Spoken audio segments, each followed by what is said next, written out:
Everyone, আজ দেখাবো খুব সহজে চটপট করে কি করে আলুর পরোটা বানাও। দেখো, আলুটা সেদ্ধ করে নিয়ে নিয়েছি, তার মধ্যে একটু নুন আর এই যে ধনেপাতা টমেটো দিয়েছি। তোমরা পেঁয়াজ কুচো লঙ্কা কুচোও দিতে পারো, সেটা আমি দিইনি। আর এই যে এখন যেটা দিলাম সেটা হচ্ছে সাদা জিরে ভাজা, একদম শুকনো তাওয়াতে তোমরা ওটা ভেজে নেবে, নিয়ে গুঁড়ো করে নেবে। তারপরে রেড চিলি পাউডার দিয়ে দিয়েছি, ভালো করে হাত দিয়ে মাখিয়ে নেবো। রান্না করাটা কিন্তু কোনো শৌখিনতা নয়, হাত দিয়েই মাখাতে হবে, হাতটা জ্বালা করলেও, কারণ নয়তো ভালোভাবে মশলাগুলো আলুর সাথে না মিশলে আর এই আলুর পরোটার স্বাদও হবে না। তারপরে আর একটা জিনিস করতে হবে, তাতেও কিন্তু আলুর পরোটা খেতে হবে দারুণ।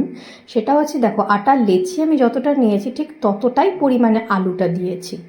একটু বেলে নেওয়ার পরে একটু আলুটা বেরিয়ে বেরিয়ে যেতে পারে, তাতে কোনো অসুবিধা নেই, কিন্তু খেতে কিন্তু দারুণ হবে যদি আলুর পরিমাণটা সমানভাবে থাকে। ব্যাস, তারপরে রিফাইন অয়েলে ভালোভাবে ভেজে নেবে, আর কিছুই নয়। হয়ে গেল আলুর পরোটা। কেমন লাগলো অবশ্যই জানাবে। আর এরকম ছোট ছোট ভিডিও নিয়ে আরও আসছি, তোমরা দেখতে থাকো। ভালো লাগলে একটা লাইক করে দিও, চ্যানেলটা সাবস্ক্রাইব করে দিও, আর এই ভিডিওটা অবশ্যই কিন্তু শেয়ার করতে ভুলো না। আর একদম গরম গরম থালায় সার্ভ করার পরে ওপর থেকে একটুখানি বাটার বুলিয়ে নেবে, আর টমেটো সস বা দই, যেটা তোমাদের ইচ্ছা সেটা দিয়েই খেয়ে নিও।